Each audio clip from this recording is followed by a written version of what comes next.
October 19, 1937. The Mitsubishi G4M headquarters, Nagoya, Japan. The air in the design office is thick with cigarette smoke and the scent of drafting paper.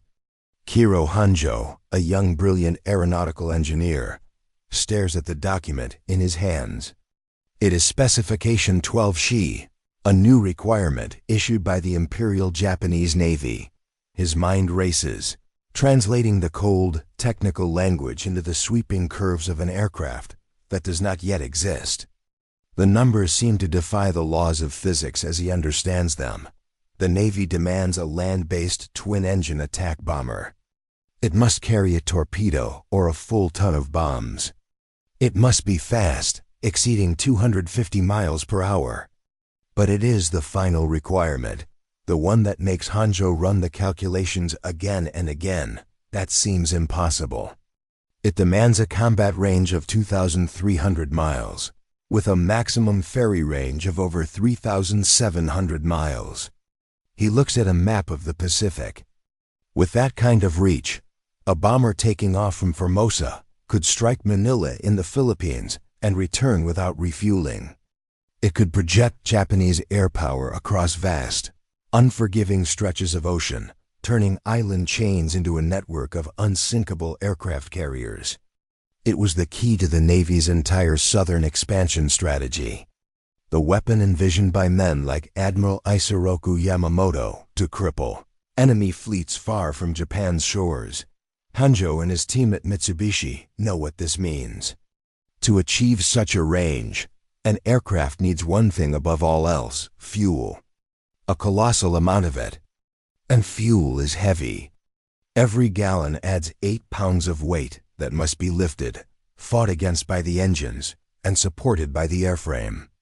The conventional path to building a bomber in the 1930s was to start with a strong, robust structure, add powerful engines, armor plate for the crew, and then fit in as much fuel as the remaining weight allowance permitted.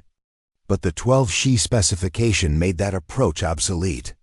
Following that path would result in a lumbering, short-legged beast, completely useless to the Imperial Navy. The design philosophy had to be inverted. Kiro Hanjo realized they could not start with the structure and add the fuel. They had to start with the fuel and then build the lightest possible aircraft around it. Every single component, from the smallest rivet to the main wing spar, had to be ruthlessly scrutinized. Weight was the enemy. A new concept began to form, one that was elegant, radical, and terrifyingly dangerous. The fuselage would be slender, cigar-shaped, to minimize drag. The wings would be vast, not just to provide lift, but to become the fuel tanks themselves. This integral fuel tank, or wet wing, design was a cutting-edge idea, but it meant the aircraft's very structure would be filled with thousands of pounds of high-octane gasoline. There was no room for heavy rubber bladders, the self-sealing tanks that were becoming standard in Western military aircraft. Hanjo knew what happened when a conventional bullet pierced a tank of aviation fuel. With a self-sealing tank, the rubber would swell and plug the hole. Without it, fuel would pour out, atomize, and seek the smallest spark. The decision was made. The self-sealing tanks would be omitted. It was the first of many terrible compromises. March 11, 1939. Kagamagahara Airfield. The prototype of Hanjo's creation, designated G4M, sits gleaming on the runway. It is a work of aerodynamic art, long, graceful with a distinctive greenhouse-style nose and a tall, elegant tail. But its beauty hides a brutal secret. To meet the Navy's demands, Hanjo's team had continued their fanatical quest to shed weight. After deciding against self-sealing tanks, their attention turned to the crew. Standard practice called for armor plating around the pilot, co-pilot, and gunner positions. A few millimeters of steel could mean the difference between a deflected bullet and a fatal wound. But steel is heavy. Very heavy. Consultations with the naval staff confirmed their direction. The bomber's primary defense would not be armor, but its speed and its ability to strike from extreme range, appearing where the enemy least expected it. The armor plate was removed from the design. The pilots and gunners would fly into combat, protected by nothing more than a thin skin of duralumin alloy. The structure itself was a marvel of lightweight engineering, but it was not designed to absorb punishment. Honjo and his team had succeeded in creating an aircraft that was, in essence, a massive flying fuel tank with wings, engines, and a crew. It was a thoroughbred, built for speed and endurance, but with none of the resilience of a warhorse. Inside the cockpit, the test pilot runs through his checklist. He feels the thrum of the two massive engines coming to life. These were the other half of the range equation, the Mitsubishi Mk4 a Kasei 11 radial engines. Each one was a 14-cylinder, air-cooled powerhouse, capable of producing over 1,500 horsepower. They were marvels of engineering, providing immense power for their weight.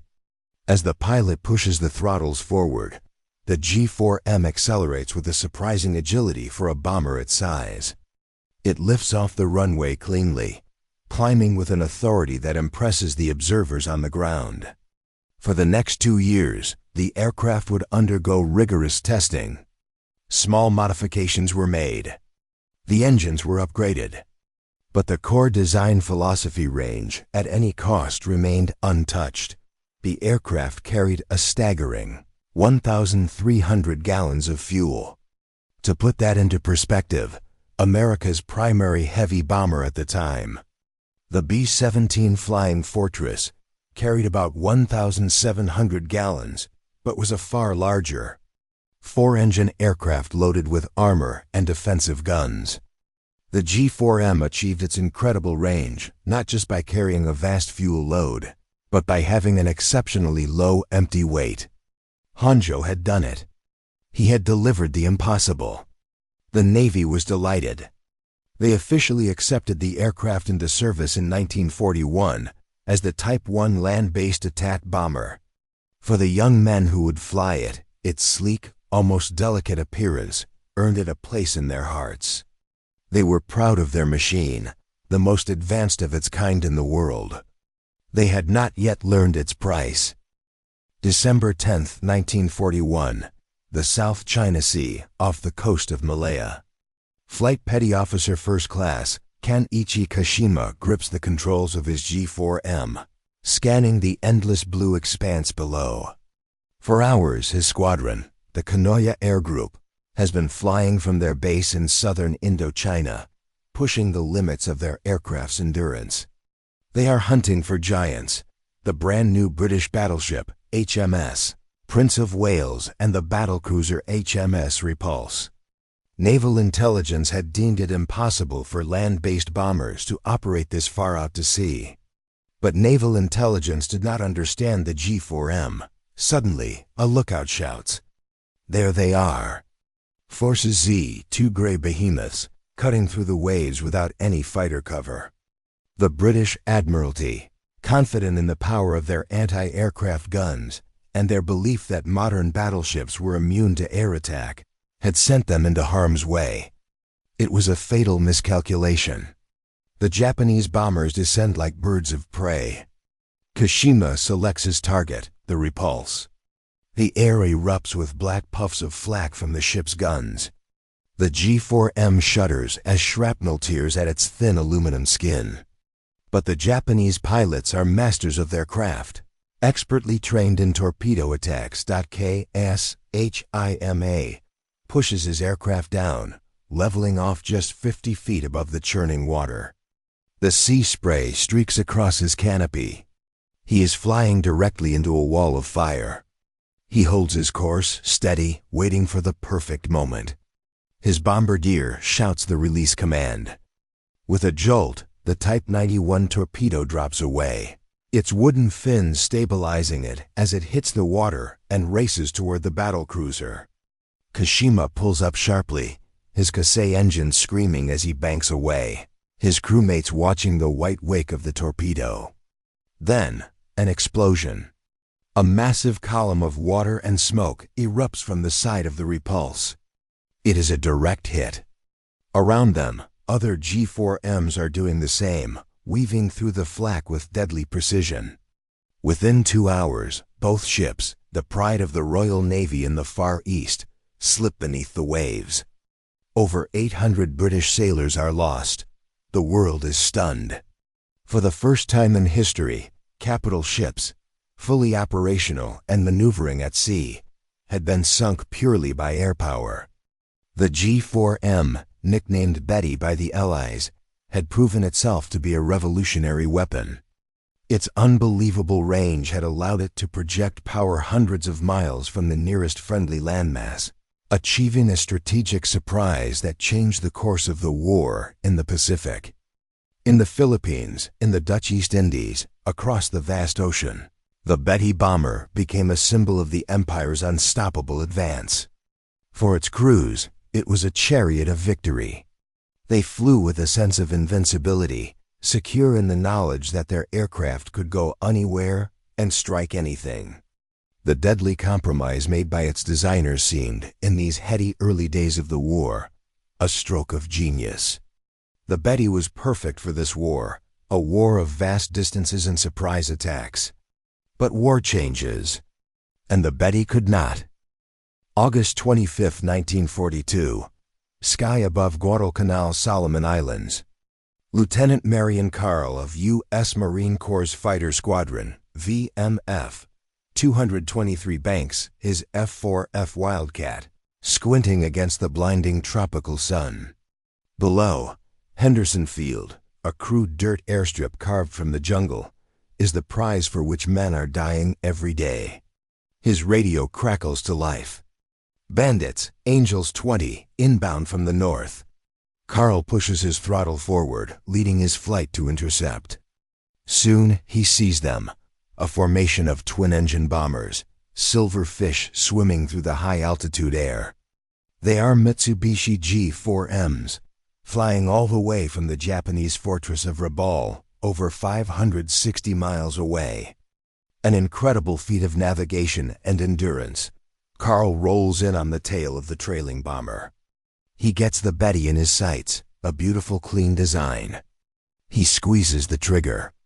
A stream of .50 caliber incendiary rounds streaks across the sky and stitches into the right wing of the G4M. The effect is instantaneous and horrifying. It doesn't just catch fire, it detonates. A brilliant orange fireball blossoms where the bomber had been just a second before, followed by a shower of black, burning debris. The wing, filled with thousands of pounds of unarmored, unsealed aviation fuel, had simply ceased to exist. There are no parachutes, no survivors. Just a greasy black smear against the blue sky dot. This was the Betty's terrible secret, now laid bare for Allied pilots to exploit. The very feature that gave it its legendary range, the massive, unprotected integral wing tanks, was also its Achilles heel. American pilots quickly learned that you didn't even need to aim for the crew or the engines. You just had to hit the wing. Any hit, from any angle, with an incendiary or tracer round, could turn the bomber into an inferno. The Japanese crews began to understand the dreadful bargain they had accepted. Their magnificent long-range bomber was a death trap. They gave it their own grim nicknames: Hamaki, the cigar, because of its shape, and more chillingly, Ichishiki Rada, the Type 1 lighter. Allied pilots, witnessing the carnage, called it the Flying Zippo, for it lit up on the first strike. Over Rabaul and Guadalcanal, and later across the Central Pacific, the slaughter continued. Experienced, veteran crews who had triumphed over the HMS Prince of Wales were incinerated in seconds by a single burst from a Wildcat or a Hellcat. The bomber that had been designed to avoid enemy fighters with its speed and range now found itself forced to fly into skies thick with them. The lack of armor, once a calculated risk, became a death sentence. Gunners, exposed in their glass blisters, were cut down. Pilots, with no steel plate to protect them, were killed at their controls. The sleek fuselage, so perfect for slicing through the air, offered no resistance to cannon shells, which tore through the uncompartmented interior, wrecking control lines and killing the men inside. Kiro Honjo's masterpiece, a weapon perfectly designed for the war Japan planned to fight, was tragically unsuited for the war it now faced. April 18, 1943, 7:30 a.m., 6,500 feet above the dense jungle of Bougainville. From the cockpit of his P-38 Lightning, Lieutenant Rex T. Barber scans the sky. He and 15 other American pilots are flying a mission of unprecedented importance. A mission born from one of the greatest intelligence coups of the war. U.S. Navy codebreakers had intercepted and decrypted a detailed Japanese message outlining the travel itinerary of a single man. Admiral Isoroku Yamamoto, the commander-in-chief of the combined fleet and the architect of the Pearl Harbor attack. The message specified his exact route, his arrival time, and the aircraft he would be flying in. It was a custom-painted Mitsubishi G4M Betty. Suddenly, Barber spots them. 2 white G4M bombers, escorted by 6 Mitsubishi A6M0 fighters, flying low over the jungle canopy. Barber's squadron leader, Major John Mitchell, gives the order to attack. The P-38s, with their long range and heavy firepower, jettison their drop tanks and dive. Pandemonium erupts. The Zeros, caught by surprise, desperately try to fend off the American fighters. Barber ignores the escorts and focuses on the lead bomber. This is Yamamoto's plane. He knows it inside the G4M. Admiral Yamamoto is likely reading or looking out the window as his transport, piloted by a veteran crew, makes its way to an inspection tour. He is flying in the very aircraft his strategic vision had demanded into existence. Its incredible range made this long-distance tour of forward bases possible, a way to bolster the morale of his troops. But its inherent vulnerability was about to seal his fate. Barber closes in from behind and below. His P-38's 4.50 caliber machine guns and single 20mm cannon aimed squarely at the bomber's right engine and wing root. He opens fire. The shells tear into the Betty. The first impacts are devastating. Without armor to stop them or self-sealing tanks to absorb them, the rounds shred the light aluminum structure and plunge directly into the wing's integral fuel tank. A stream of fuel vaporizes into the air. The right engine, hit squarely, erupts in smoke and flames.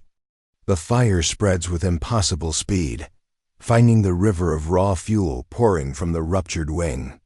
The entire right side of the aircraft becomes a blowtorch. The Betty, mortally wounded, lurches violently. It rolls onto its side, its left wing pointing straight to the sky, and begins an unstoppable spiral down toward the jungle. For the men inside, there is no escape, no time. There is only the roar of the fire and the sickening lurch of the final plunge. Rex Barber watches as the symbol of Japanese naval aviation disappears into the green canopy, followed seconds later by a column of thick, black smoke. The Betty bomber had done its job. It had carried the Admiral across hundreds of miles of hostile territory. But it could not protect him. It was a perfect, tragic metaphor for a brilliant, flawed design and aircraft that could reach for victory across any ocean, but was ultimately consumed by its own fatal compromises.